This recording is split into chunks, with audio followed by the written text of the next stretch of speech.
కూటమి ప్రభుత్వం రాష్ట్రంలో ఏర్పడి దాదాపుగా 22 నెలల కాలం గడిచింది.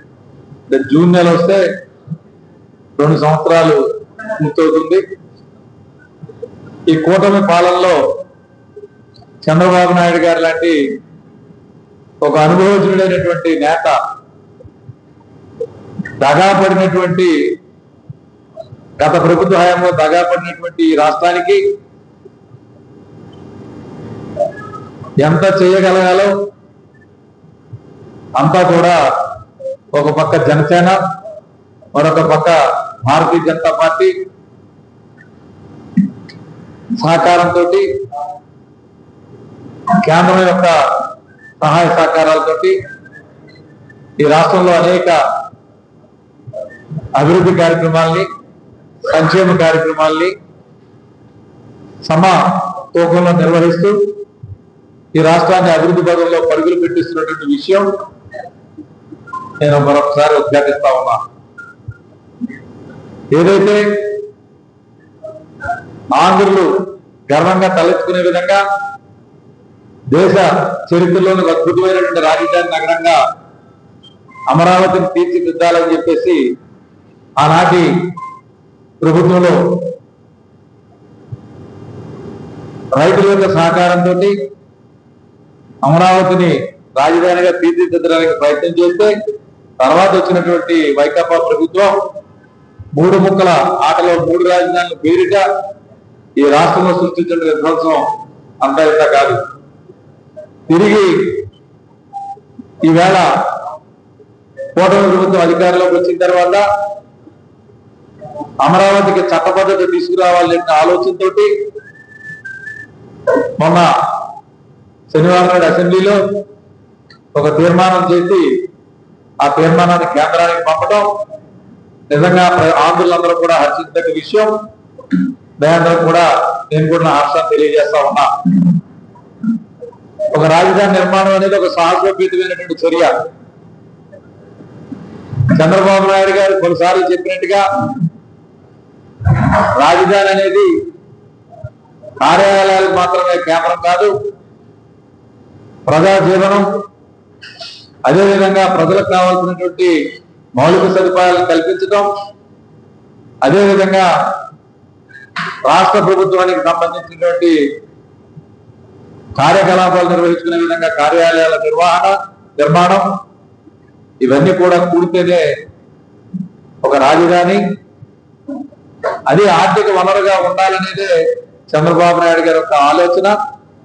ఇవాళ తిరిగి దాన్ని పట్టాలెక్కించడం, రాబోయే తరాలు రానున్న 15-20 సంవత్సరాల కాలంలో ఆంధ్ర రాష్ట్రం ఈ అమరావతి వల్ల వనగూరేటటువంటి ఆదాయంతో భారతదేశంలో ఒక అగ్రగామి ఆదాయ వనరు ఉన్నటువంటి రాష్ట్రంగా భాషిల్లబోతుందనేటువంటి వాస్తవాన్ని పత్రికాముఖంగా నేను తెలియజేస్తా ఉన్నా. పరిశ్రమల స్థాపనకు కానీ, విద్యాలయాల స్థాపనకు కానీ, మల్టీ స్పెషాలిటీ ఆసుపత్రులకు కానీ, అదేవిధంగా ఉద్యానవన పరిశోధన కేంద్రాలు కానీ ఏదైనా సరే పెట్టుకోదగ్గ అవకాశం ఉండేటటువంటి ప్రాంతంగా అమరావతి రూపుదిద్దుకోబోతా ఉంది. ఆల్రెడీ రూపుదిద్దుకుంటుందనే విషయాన్ని కూడా నేను మనవి చేస్తా ఉన్నా. ఈ సందర్భంగా ఏనుగు రోడ్డు మీద వెళ్తుంటే కొన్ని కుక్కలు మురుగుతాయట. ఇవాళ ఆ రకంగా ఉంది వైకాపా పెద్దల యొక్క ఆలోచన విధానాలు. జగన్మోహన్ రెడ్డి గారు ఓ పక్కన ప్రతిపక్ష నాయకుడి హోదా ప్రజలు ఇవ్వకపోయినప్పటికీ, రాజ్యాంగం ఒప్పుకోకపోయినప్పటికీ కూడా నాకు ప్రతిపక్ష నాయకుడి హోదా ఇవ్వాలని చెప్పి కోరుతూ ఆ ప్రతిపక్ష నాయకుడిగా ఉన్న ఆయన మనోభావాల్ని, ఆయన యొక్క పార్టీ విధానాల్ని ఈ రాజధాని చట్టబద్ధ తీర్మానం మీద ఏమిటనేది శాసనసభలో ప్రసంగించేటువంటి అవకాశం ఉండి కూడా పలాయన వాదం చిత్తగించి మొహం చాటేసి శాసనసభకు రాకుండా ఇవాళ తప్పించుకుని వెనకాల 100 మాటలతో సన్నాహతులు నొక్కించడం అతని దిగజాడ రాజకీయానికి నిదర్శనం అని చెప్పి సందర్భంగానే మనవి చేస్తా ఉన్నా. ఒక పక్క సజ్జల రామకృష్ణారెడ్డి గారు చెప్తా ఉన్నాడు, మా 3 రాజధానుల్లో అమరావతి కూడా ఒక రాజధాని అని చెప్పి. నేను అడుగుతా ఉన్నా, మీరు అసలు ఈ 3 రాజధానులు అని చెప్పి చెప్పారు, మీకు ఇచ్చినటువంటి గడువు తేదీలని ఈ 3 రాజధానులకు సంబంధించి ఎక్కడైనా సరే ఏ అభివృద్ధి కార్యక్రమం అయినా సరే ఒక ఋషికొండలో ప్యాలెస్ కూడా తప్ప వైజాగ్ లో ఎక్కడైనా ఏమైనా ఒక కార్యక్రమాన్ని చేశారా అని నేను పూర్తిగా ప్రశ్నిస్తా ఉన్నా. అదేవిధంగా మరి చాలా అనుభవజ్ఞుడు కొత్త సత్యనారాయణ గారు ఆయన చెప్తున్నాడు అసెంబ్లీలో చేసిన తీర్మానానికి చట్టబద్ధత లేదు అని. పార్లమెంట్ లో ఆమోదించినా సరే దానికి చట్టబద్ధత రాదని చెప్తా ఉన్నాడు. అయా ఘనత వహించినటువంటి సుదీర్ఘ రాజకీయ చరిత్ర కలదు మీకు. పార్లమెంట్ సభ్యులుగా పనిచేశారు, శాసనసభ్యులుగా పనిచేశారు, మంత్రిగా పనిచేశారు, శాసన మండలి సభ్యులుగా పనిచేస్తా ఉన్నారు. ఇవాళ మండలిలో ప్రతిపక్ష నాయకుడిగా కూడా ఉన్నారు. శాసనసభలో చేసిన తీర్మానాన్ని పార్లమెంట్ ఉభయ సభలు కూడా ఆమోదించిన తర్వాత దానికి చట్టబద్ధత లేని రాజ్యాంగంలో ఎక్కడ ఏ అధికారులు చెప్పారో ఒకసారి కలిగితే మేమందరం కూడా తెలుసుకుని సంతోషిస్తాం. నీకు ఇంత మేధావితనం ఉన్నందుకు మురిసిపోవాలా? లేదు మీలాంటి చట్టములందరూ కూడా ప్రతిపక్ష నాయకులుగా ఉండి ఈ రాష్ట్రాన్ని తప్పుదారి పట్టిస్తాం, రాష్ట్ర ప్రజానికానికి తప్పుదారి పట్టిస్తా ఉన్నారనే ఆవేదన చెందాలో వెళ్ళిన పరిస్థితులు మేము ఉన్నాం. దయచేసి మీరు విద్యామంత్రిగా ఉన్నప్పుడు విద్యాశాఖ గురించి మీరు మాట్లాడిన మా అభాసు పాలైనటువంటి సంఘటనలు ఇంకా మరలా ఇవాళ బాధ్యత గల ప్రతిపక్ష నాయకుడు. ఎందుకంటే అసెంబ్లీలో ఎలాగ మీకు హోదా లేదు, మీ పార్టీ వాళ్ళు ఎవరో రారు. ఉన్నటువంటి శాసన మండలిలో కూడా మీరు ప్రతిపక్ష నాయకుడిగా ఉండి ఇవాళ తప్పుడు మాటలు మాట్లాడుతూ ఉన్నారంటే మీరు ఒకసారి రాజ్యాంగం చదువుకోవాల్సిన అవసరం ఉంది, చట్టసభల యొక్క పని విధానాలను తెలుసుకోవాల్సిన అవసరం ఉందని చెప్పి సందర్భంగానే మనం చేస్తా ఉన్నాం. ఇక ధర్మాన ప్రసాదరావు చెప్తా ఉన్నాడు ఉత్తరాంధ్ర అభివృద్ధి లేదని చెప్పి. మీరు సుదీర్ఘకాలం మీరు మీ కుటుంబ సభ్యులు వైఎస్ రాజశేఖర రెడ్డి గారి హయాం నుంచి జగన్మోహన్ రెడ్డి గారి హయాం వరకు మంత్రివర్గంలో వెలగబెట్టారు. ఇవాళ వైకాపా పార్టీలో మీరు కీలక నేతగా ఉన్నారు. ఉత్తరాంధ్రకి మీరు చేసిన అభివృద్ధి ఏంటో చెప్తే ఇవాళ ఏ అభివృద్ధి తెలుగుదేశం పార్టీ హయాంలో జరగలేదు మేము చెప్పడానికి సిద్ధంగా ఉన్నాం. మీరు కబుర్లు పత్రికలకు చెప్పి పలాయనవాదం చిత్తగించి చీకట్లో దాక్కోవడంగా ప్రసాదరావు, మీకు దమ్ముంటే బయటకు వచ్చి మాట్లాడాల్సిందని విజ్ఞప్తి చేస్తా ఉన్నా. ఈవేళ అనేక ఒడిదుడుకులు ఎదుర్కొంటూ అనేక ఆర్థిక పరమైనటువంటి సమస్యలు ఎదుర్కొంటూ ఈ రాష్ట్రంలో సంక్షేమ కార్యక్రమాలను సమర్థవంతంగా అమలు చేస్తూ మరొక పక్క అభివృద్ధి కార్యక్రమాలైనటువంటి పోలవరం ప్రాజెక్ట్ కానీ, అమరావతి సెల్ఫ్ ఫైనాన్సింగ్ రాజధాని నిర్మాణం కానీ, ఇంకా ఇతరత్ర అనేక అంశాలని ఇవాళ చంద్రబాబు నాయుడు గారు చేపడతా ఉంటే మీరు అభినందించకపోయినా పర్వాలేదు. మీ అభినందనల గురించి తెలుగుదేశం పార్టీ కానీ ఆంధ్ర రాష్ట్ర ప్రజానికంగా ఎదుర్కోవట్లేదు. కానీ ఇటువంటి పనికిరాని చొప్పదండు మాటలతోటి పత్రికల సమయాన్ని కానీ ప్రజల సమయాన్ని కానీ వృధా చేస్తూ జరిగినటువంటి పాఠాలతో అనుభవాలతో గుణపాఠాలు నేర్చుకుని ప్రజాసేవలో మీరు మాతో పోటీ పడండి అని చెప్పి సందర్భంగా మీ అందరికీ సలహా ఇస్తా ఉన్నాను. ఇవాళ చంద్రబాబు నాయుడు గారు సూపర్ 6 హామీలే కాకుండా అదనంగా అనేక హామీల్ని ఇవాళ నెరవేరుస్తూ ఉన్నారు. ఉదాహరణకి ఇవాళ స్త్రీలకు ఎలాగైతే ఉచిత బస్సు ప్రయాణ సౌకర్యం ఇచ్చారో వికలాంగులకు దాదాపుగా ఈ రాష్ట్రంలో 12.5 లక్షల మందికి దివ్యాంగ శక్తి కింద ఉచిత రవాణా సదుపాయం కల్పించారు. అదేవిధంగా జగన్మోహన్ రెడ్డి గారి హయాంలో కిడ్కో హౌస్ సంబంధించి 80,000 మంది దగ్గర మీరు డబ్బు దోచేస్తే ఈవేళ 80,000 మందికి 174 కోట్ల రూపాయలు తిరిగి ఇచ్చేసినటువంటి ఘనత కూటమి ప్రభుత్వందని చెప్పి ఈ సందర్భంగా నేను తెలియజేస్తా ఉన్నా. అదేవిధంగా ఇవాళ నిన్నగాక మొన్న సోమవారం నాడు 2.5 లక్షల కిడ్కో హౌసెస్ ని మరి సొంత ఇంటి కళ సాకారం చేసి పేద వర్గాలకు ఇచ్చినటువంటి పరిస్థితి కూడా మీకు నేను తెలియజేస్తా ఉన్నాను. అంతేకాదు ఇవాళ మరి చేనేత కార్మికులకి చేతి మగ్గాలు ఉన్న వాళ్ళకి 200 యూనిట్లు, మరమగ్గాలు ఉన్న వాళ్ళకి 500 యూనిట్లు చొప్పున ఉచిత కరెంటును కూడా ఇచ్చినటువంటి ఘనత కూటమి ప్రభుత్వం. మరొక పక్క ఈ 2 సంవత్సరాల్లో దాదాపుగా 22 నెలల పాలనా కాలంలో ఒక్క నయా పైసా కూడా కరెంటు ఛార్జీలు పెంచినటువంటి పేద ప్రజల పక్షపాతి ప్రజా పక్షపాతి ఈ కూటమి ప్రభుత్వం. ఇవన్నీ చేస్తా ఉంటే మీ కళ్ళకేవి కనపడటంలే. జగన్మోహన్ రెడ్డి గారికి చక్కబద్ధం చేయడం, జగన్మోహన్ రెడ్డి గారి బెంగళూరు నుంచి ఎప్పుడు ఆంధ్రాలో వస్తానని ఎదుర్కోవడం, జగన్మోహన్ రెడ్డి గారి పరిచయం చేస్తే రఫా రఫా అనడం తప్ప మీరు అసలు ప్రాథమిక సూత్రాలే మర్చిపోయారు. మీరు తెలుగులో 56 అక్షరాలు ఉన్నాయి, ఆ 56 అక్షరాలు కూడా వరుసగా పలకలేనటువంటి దౌర్భాగ్యం ఒక రప్పారాలు మాత్రమే మీ నాలుగు పరిమితం అవడం, మరి మీ ఇంట్లో ఉన్నటువంటి పిల్ల పాపలు మీ ఆడవాళ్ళు కూడా సిగ్గుపడే విధంగా ఆ రప్పారప్ప భజన తప్ప మీకు ఇంకే భజన కూడా లేనటువంటి పరిస్థితులు మేము చూస్తా ఉన్నాం. దయచేసి మారండి, మారి ప్రజా సేవలోని మీరు పోటీ పడమని చెప్పి సందర్భంగా మీ అందరికీ నేను మనవి చేస్తా ఉన్నా. ఇక స్థానిక విషయాలకు వస్తే త్వరలో పుష్కరాలు రాబోతా ఉన్నాయి రాజమహేంద్ర నగరానికి.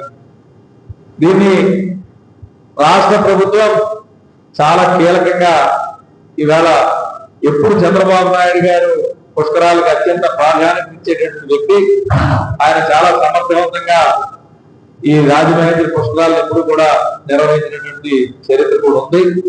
ఇవాళ ఈ పరిస్థితుల్లోని మరి 27 జూన్ పుష్కరాలు అని చెప్పి అంటా ఉన్నారు. అంటే దాదాపు 14 నెలల కాలం దగ్గరలో వచ్చేసింది. ఇవాళ రాష్ట్ర ప్రభుత్వం దగ్గర నుంచి ఎంత సమర్థవంతంగా చిత్తశుద్ధి ఉన్నప్పటికీ కూడా స్థానిక అధికారులు అలసత్వం చూపిస్తా ఉన్నారనేటువంటి మాట సర్వత్రా వినపడుతున్నటువంటి వాస్తవం.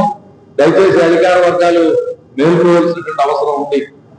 రాష్ట్ర ప్రభుత్వం నిధులు మంజూరు చేసిన తర్వాత ఆలోచిద్దాం అనేటటువంటి ఒక ఆలస్యాత్మక ధోరణి వదిలి ఈ రాజమహేంద్ర నగరానికి కావాల్సినటువంటి అవసరాలు ఏమిటాయి పుష్కరాలు నిర్వహణలో అనేటువంటి ఆలోచన చేయాలి. ఈవేళ రాజమహేంద్ర నగరం పొల్యూషన్ లో కొట్టుమిట్టాడుతున్నటువంటి విషయం మనం చూస్తా ఉన్నాం. గడిచిన ఫిబ్రవరి నెలలో అత్యధిక కాలుష్యం ఉన్నటువంటి ఢిల్లీ తర్వాత ఢిల్లీకి మించి కొన్ని రోజులు రాజమహేంద్ర నగరం కూడా వాతావరణ కాలుష్యం బారిన పడేటువంటి పరిస్థితి మనం గణాంకాల ద్వారా చూసాం. ఈవేళ ఎందుకు జరుగుతా ఉంది కాలుష్యం?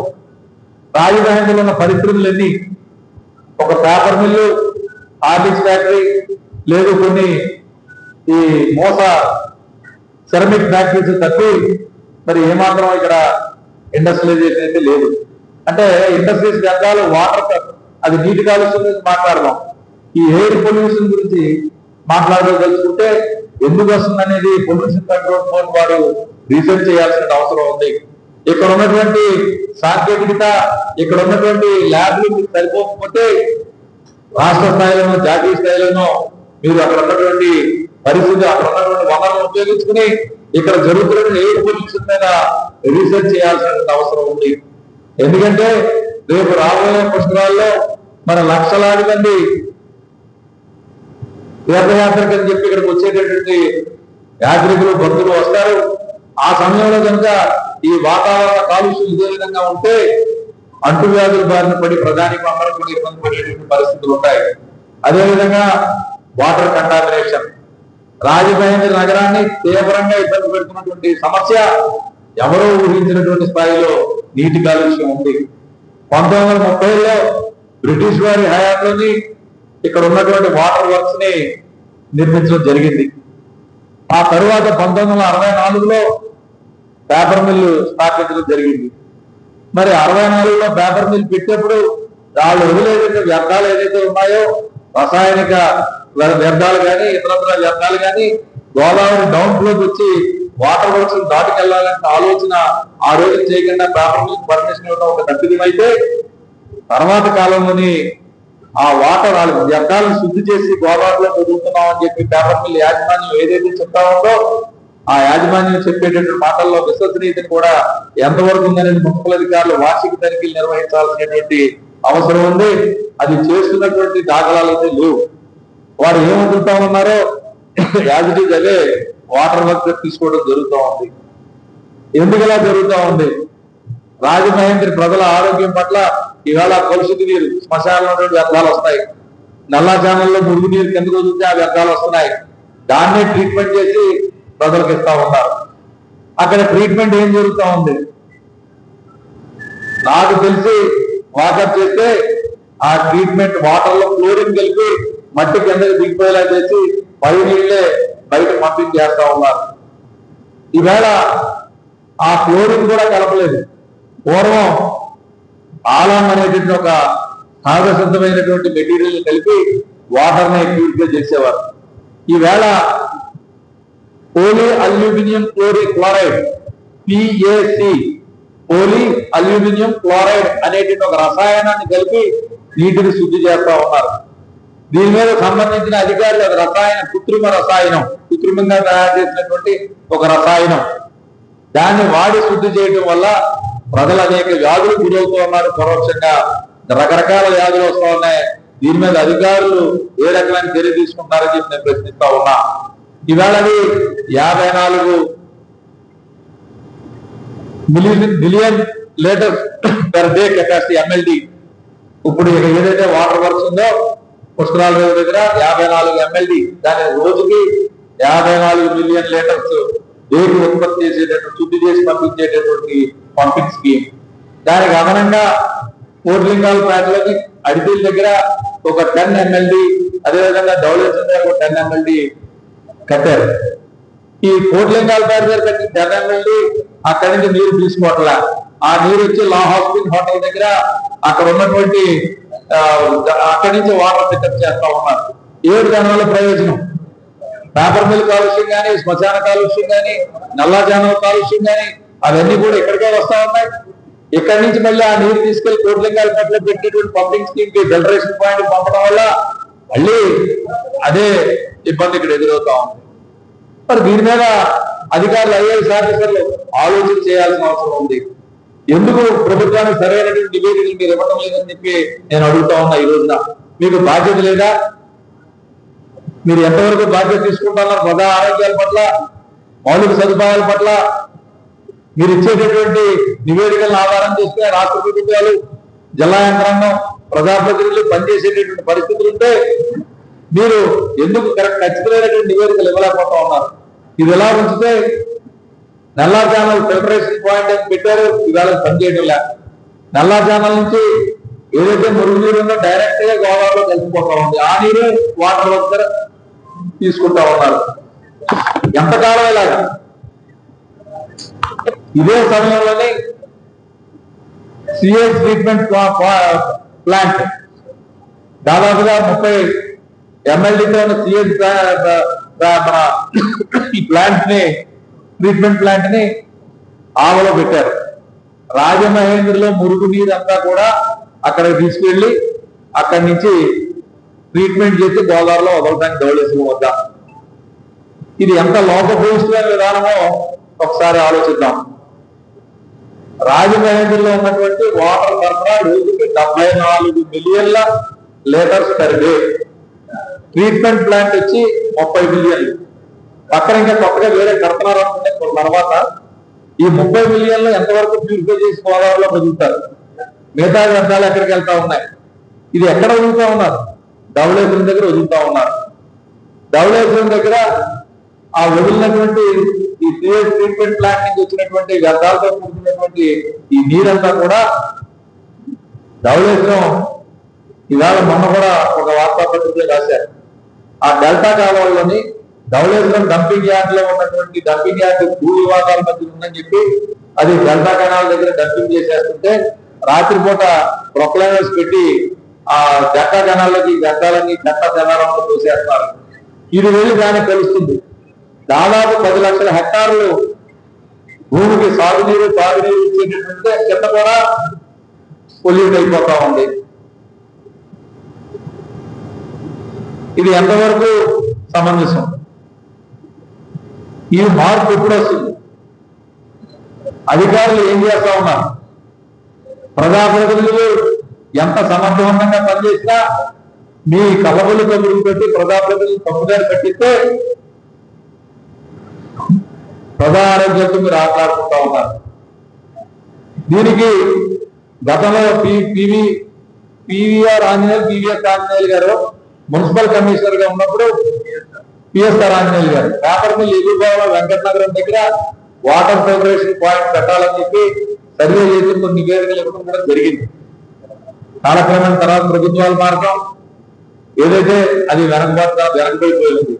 ఈవేళ నేను డిమాండ్ చేస్తామని పత్రికేయ సమావేశం నుంచి మీరు పుష్కర గ్రాంట్ ఏదైతే 100 కోట్ల రూపాయలు, 1000 కోట్ల రూపాయలు రాజమహేంద్రకి, రేవులకి, దేవాలయాలకి సున్నాలు, రంగులు, మరమ్మతులు చేయడానికి వినియోగిస్తామని చెప్పి అనుకుంటా ఉన్నారో దాంట్లో ఖచ్చితంగా కొంత కంపోనెంట్ ఈ వాటర్ ఫిల్టరేషన్ పాయింట్ కి కేటాయింపు చేసేలాగా, ఎందుకంటే పుష్కరాలు గ్రాంట్స్ అనేది ఒక వరం రాజమహేంద్రకి.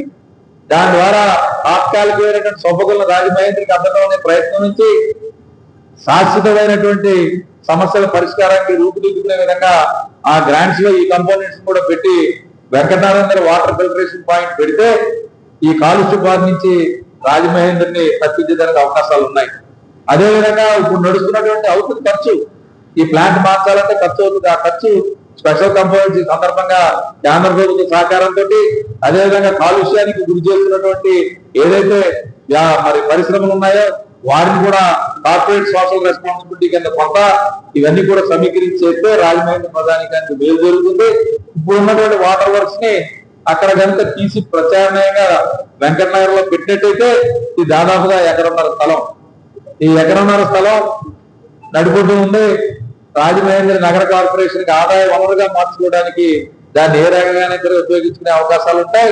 దీన్ని అక్కడికి మార్చి దీన్ని రాజమహేంద్ర నగర కార్పొరేషన్ కి ఆదాయ వనరుగా మార్చే దిశగా ఆలోచన చేయాలని సందర్భంగా నేను అధికార యంత్రాంగాన్ని నేను డిమాండ్ చేస్తా ఉన్నా. మా పార్టీ నాయకులు కూడా ప్రభుత్వ పెద్దల దగ్గర కూడా వారికి ఒక సవివరమైనటువంటి రిపోర్టు ఈ వాటర్ కంటామినేషన్ మీద, ఈ వాటర్ ఫిల్టరేషన్ పాయింట్స్ మీద నేను ఇవ్వబోతా ఉన్నాను. తరువాత ఇంకొకటి ఏంటంటే డ్రైనేజ్ వ్యవస్థ. రేపు పుష్కరాలు రాబోతా ఉన్నాయి.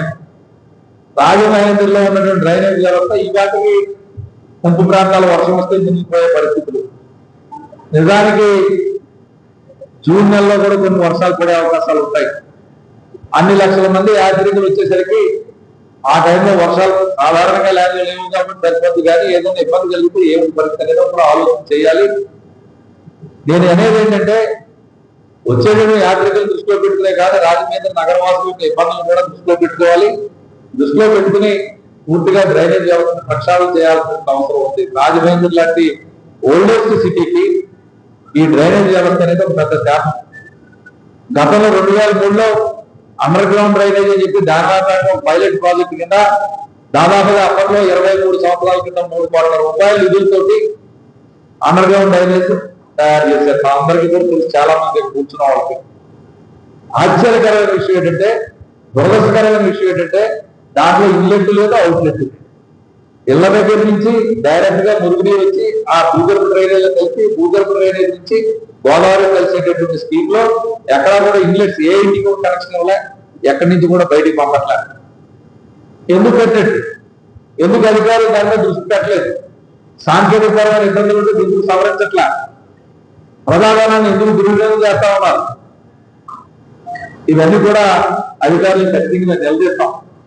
దీనికి సమాధానం చెప్పాల్సిన అవసరం ఉంది.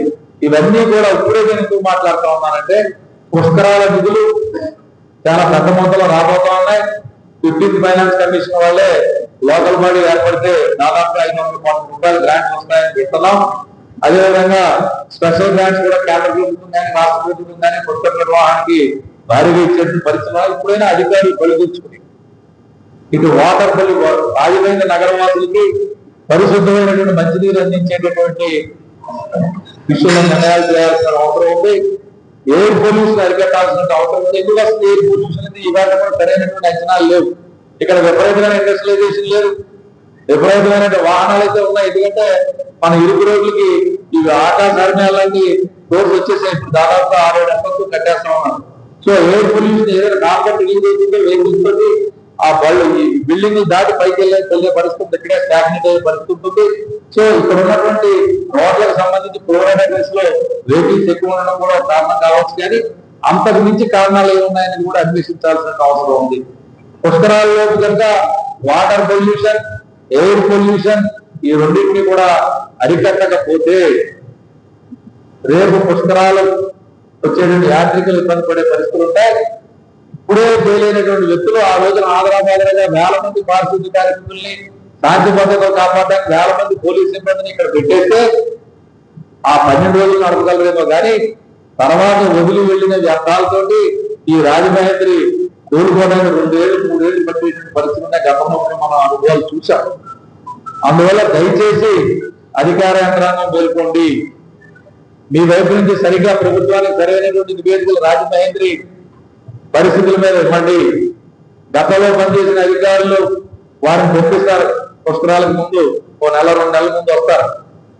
అప్పటికే పరిస్థితులు అంచనా వేయడంలో వాళ్ళు కూడా సఫలీకృతం అవుతారని నేను అనుకోను. దయచేసి ఇప్పుడు పనిచేస్తున్న మున్సిపల్ కమిషనర్ గారు కానీ, ఆర్డీఓ గారు కానీ, అదేవిధంగా విద్యుత్ శాఖ సిబ్బంది కానీ, పోలీస్ శాఖ సిబ్బంది కానీ అందరూ కూడా ఒక సమన్వయంతో పనిచేయాల్సిన అవసరం ఉంది. ఈ సమన్వయం చేసి రాజమహేంద్ర నగరాన్ని రక్షించండి నేను అడుగుతా ఉన్నా. వచ్చినటువంటి గ్రాంట్ల్ని హడావుడిగా డివైడర్లు రంగేయడం, ఫుట్పాత్లు కట్టడం, రేవులు మెట్లు కట్టడం, బ్లీచింగ్ పౌడర్ చల్లడం ఇవి కావాల్సింది. శాశ్వత ప్రాతిపదికన రాజమహేంద్ర అభివృద్ధికి మీరు కృషి చేయాల్సిన అవసరం ఉంది. ఇప్పుడు స్థానిక లోకల్ బాడీ లేదు, ఇక్కడ పౌర ఏదైతే కార్పొరేషన్ బాడీ లేనప్పుడు అధికారులు మరింత బాధ్యతగా పనిచేయాల్సిన అవసరం ఉంది. కార్పొరేషన్ బాడీ ఉంటే కార్పొరేటర్లు, మేయర్ అవన్నీ కూడా సగం బాధ్యత తీసుకుని మీతో పనిచేయించడానికి అవకాశం ఉంటుంది. కనీసం ఇవాళ మీరు తీసుకున్నటువంటి నిర్ణయాల మీద ప్రజలకు అవగాహన కల్పించాల్సిన అవసరం ఉంది. మీరు రాబోయే 14 నెలలు ఉన్నాయని చెప్పి నిర్లిప్తంగా కూర్చోవడం కాదు. ఇవాళ రాజమహేంద్ర నగర ప్రజానికానికి కూడా వాస్తవ పరిస్థితుల మీద అవగాహన కల్పించాల్సిన అవసరం ఉంది. విద్యార్థులు కానీ, వ్యాపారస్తులు కానీ, హోటల్ వ్యాపార రంగంలో ఉన్న వాళ్ళు కానీ, అదేవిధంగా నిర్మాణ రంగాల్లో ఉన్న వాళ్ళకి కూడా క్రాప్ హాలిడే అయితే ఏ విధంగా అయితే ఇచ్చారో ఆ పుష్కరాలకు ముందుగానే కన్స్ట్రక్షన్ కూడా హాలిడే ప్రకటిస్తే బాగుంటుందని నా ఉద్దేశం. ఎందుకంటే ట్రాన్స్పోర్ట్, కంకర, సిమెంట్, ఇటుక, ఇసుక ఇవన్నీ కూడా రవాణా చేయడం వల్ల వచ్చే కాలుష్యం కూడా ఉంటుంది. ఇవన్నీ కూడా ముందుగానే అరికడితే కొంతకాలం క్రాప్ హాలిడే మాదిరిగా ఈ నిర్మాణ రంగాన్ని కూడా ఆపగలిగితే పుష్కరాలు మొదలయ్యేదానికి ఒక 4 రోజుల ముందు నుంచి ఇంకా చాలా ఉన్నాయి. ఇవన్నీ కూడా పరిగణలో తీసుకుని అన్ని శాఖలతో సమన్వయంతో మీరు పనిచేయగలిగితే సక్సెస్ఫుల్ గా అప్పుడు పుష్కరాలు నిర్వహించామని అందరూ అనుకుంటాం. అంతేగాని డివైడర్లకి, రోడ్లకి, ఫుట్పాత్లు రంగులేసేసి ఉన్న కొంపల్లో ప్యాచ్ వర్క్ చేసి ఏదో చేస్తే పుష్కరాలు అద్భుతంగా అయిపోయారు అనుకుంటే అది కరెక్ట్ కాదు. తర్వాత 12 సంవత్సరాలకు ఒక మారు వచ్చే పుష్కరాలకి దాని మీద ఆధారపడి చేసేటువంటి పౌరోహితులు ఉన్నారు. ఆ పురోహితులను ఆఖరి నిమిషం వరకు కూడా ఎక్కడ వాళ్ళు పెట్టుకుని ఎక్కడ పౌరోహిత్యం చేసుకోవాలి. వేలాది మంది యాత్రికులు, లక్షలాది మంది యాత్రికులు ఎందుకు వస్తారు? పెద్దలకు పిండ ప్రదానం చేసి వారి పితృ రుణాలు తీర్చుకోవడానికి వస్తారు. ఆ పరిస్థితుల్లో ఆ పౌరోహితులకు సరైనటువంటి స్థానం చూపించడానికి ఆఖరి నిమిషం వరకు ఏడిపించి పాసులు ఇచ్చి వాళ్ళని పని చేసుకునే కన్నా భక్తులు దేని గురించి అయితే యాత్రికులు వస్తా ఉన్నారో ఆ పర్పస్ సర్వే కాకుండా చాలా మంది వచ్చి అవకాశం లేక 3 మురుగులు మునిగి పితృగర్భం చేసుకోలేని పరిస్థితుల్లో కింద పుస్తకాలు వెళ్ళిపోవడం మేము చాలా మందిని చూసాం. ఇవాళ ఆ పరిస్థితి రాకుండా పౌరోహితులతో ముందుగానే సమావేశాలు వేసి వారికి ఒక చక్కటి స్థలాన్ని కేటాయింపు చేసి దాన్ని కూడా యాత్రికుల యొక్క నమ్మకాల్లో అది కూడా ఒక భాగం. పౌరోహితులకు వచ్చేటువంటి ఆదాయ వనరు కింద దాన్ని దయచేసి చూడకండి. యాత్రికులకు నమ్మకంలో భాగంగా దాన్ని కూడా మీరు కేటాయింపు చేయాల్సిన అవసరం. ఇక ఆఖరిగా హౌస్ ట్యాక్సెస్ ఎంత దారుణం అంటే నిన్న మొన్న కూడా 50% రాయితీ ఇస్తాం వడ్డీల్లో అని చెప్పి మెసేజ్లు పంపుతూ ఉన్నారు అందరికీ. జగన్ గారి ప్రభుత్వంలో every year 15% enhancement document value అని చెప్పి అనేక అవకతవకలు గురి చేశారు. ఇవాళ మా దగ్గర ఆధారాలు ఉన్నాయి. చాలా తక్కువ ఏరియాలో ఇల్లు కట్టుకున్న వాడికి కూడా 35,000, 25,000 ట్యాక్సీ. పెద్ద భవంతుల్లో ఉన్న వాళ్ళకి సరే నిబంధనలకు అనుగుణంగా వాళ్ళకి 5,000, 6,000 ట్యాక్సీలు. ఏమిటి అనేది సమాధానం చెప్పే నాదుడు లేడు. వైకాపా గవర్నమెంట్ లో తప్పులు జరిగాయి. ఆన్లైన్ సిస్టమ్ పెట్టారు, సెంట్రలైజ్డ్ గా యాక్టివిటీ ఉంది. ఇక సచివాలయ సిబ్బంది చేసినటువంటి వ్యక్తిగత కక్షల కార్పణ్యాలతో లేకపోతే వారి అసమర్థతతో నైపుణ్యం లేకపోవడం వల్ల తప్పులు జరిగితే దాన్ని సవరించే అవకాశం స్థానిక అధికారులు లేదని చెప్తా ఉన్నారు. నేను చాలా మంది బాధ్యతలు చూశాను. ఈవేళ 4,000 రూపాయల హౌస్ ట్యాక్స్ ని ఒకసారిగా 22,000 పెంచారు. మధ్యలో ఏమయ్యాని అడిగితే దాన్ని 0 చేసేశారు.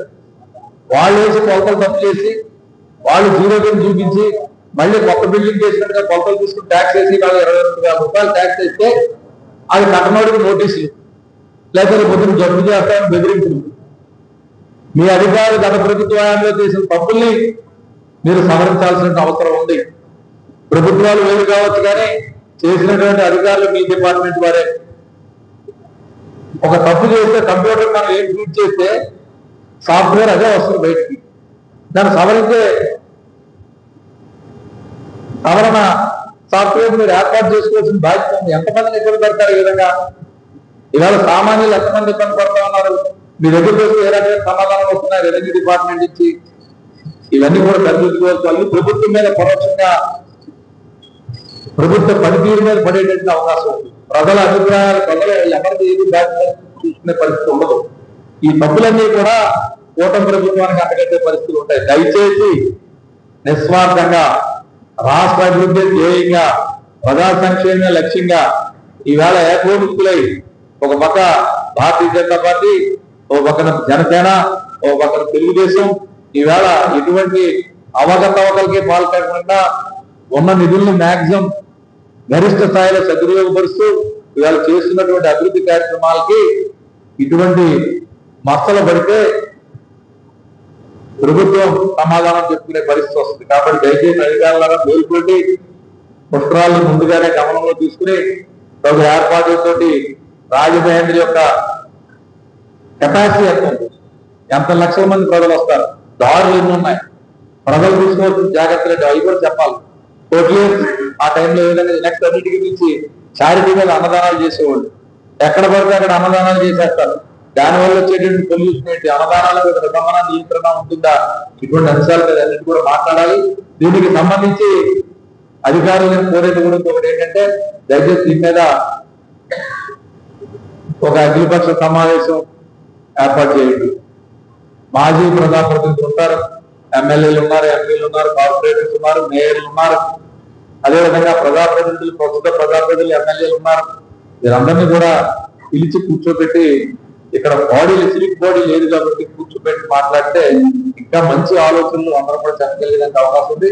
దాంట్లో పాత్రికేయులు కూడా భాగస్వామ్యం చేయండి, మేధావులు కూడా భాగస్వామ్యం చేయండి. రాజకీయ నాయకులు ఒక్కళ్ళని చెప్పట్లే, విద్యావంతులైనటువంటి ఉపాధ్యాయుల్ని, డాక్టర్స్ ని, చార్టెడ్ అకౌంటెంట్స్ ని, లాయర్స్ ని వీళ్ళందరినీ కూడా దాంట్లో ఛాంబర్ ని, సేవారంగ లైన్స్, రోటరీ వీళ్ళందరూ కూడా పిలిచి పుస్తకాల మీద అభిప్రాయాల కోసం తీసుకుంటారు. అభివృద్ధిగా ఒక బ్లూ ప్రింట్ తయారు చేసి మీరు కార్యాచరణ ప్రణాళిక రూపొందిస్తే రాజమహేంద్ర నగర వాసులుగా మేము కూడా గర్విస్తాం, మేము కూడా సహకరిస్తాం.